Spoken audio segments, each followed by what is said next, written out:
When Soji and I decided that we were ready to have children, we were expecting that things would happen instantaneously. Immediately we got pregnant, and so we were excited about it, but with the first scan we found out that we had what was called a miscarriage. So the sac was growing, but there was no baby there anymore. So of course that was a big blow to us in the first place. We'd been married 4 years when the first miscarriage took place. And I think for me, one of the things that I found really sad was looking at my husband, who is a pediatric doctor, dealing with children every day, and he has to now go back to work after feeling so like, whoa, what's happening here?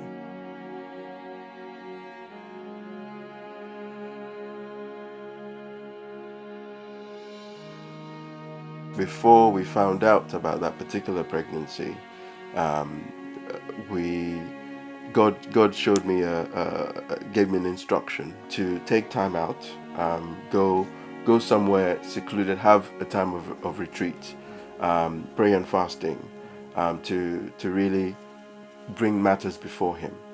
And one of the steps of faith that we took before I went was we bought this jersey, which said, "My dad is cool."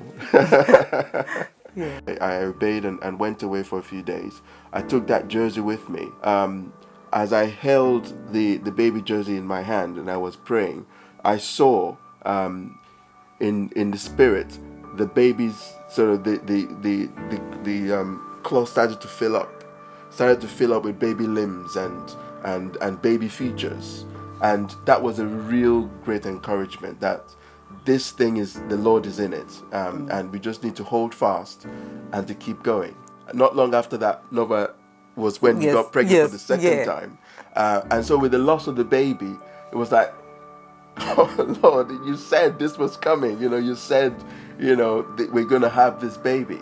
But what kept me going was recalling the vision that the Lord had given to me, which I had shared with Norva, and also looking up and seeing that baby jersey. That God, I saw through the Spirit this child here.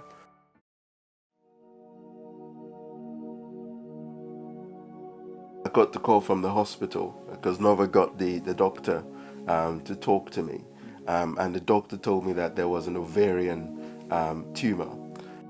That year I spent Christmas in hospital because I had the operation to remove the mass, which actually by the time when we did the scan it was 15 centimeters, and then by the time I had the operation it was 30 centimeters.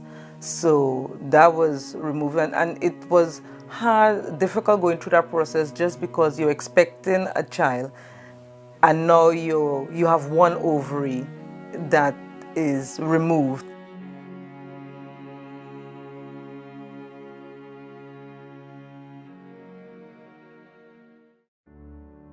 I had to go back for my my first checkup, and we went for the checkup, and as part of the routine they would do blood tests. So they did the blood test, and then they rang me to say, you need to come back in because we think we're spotting that something is wrong. And they took me in for the ultrasound, and to their amazement, it was not cancer that was coming back. I was pregnant. So it was an absolute shock to us, but it was like God was saying, watch how I would do this. So one of the things that made it even more amazing was during the chemo, I had gone into menopause. And I was told that my period may never come back, and that if it does come back, it's 2 years before you could even think remotely about a child. So the way God did it in His grand style, 4 months after chemo. On one ovary. Yes, on one ovary. This is we take our hands off and we say, Abba Father has done it. And he's done it well.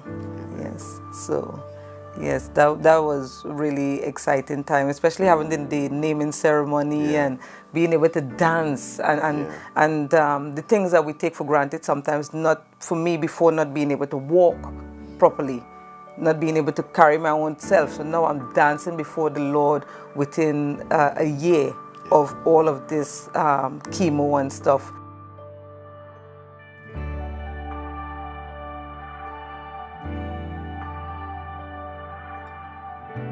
People talk about the God of the Bible. We talk about the God that has been with us through our experiences.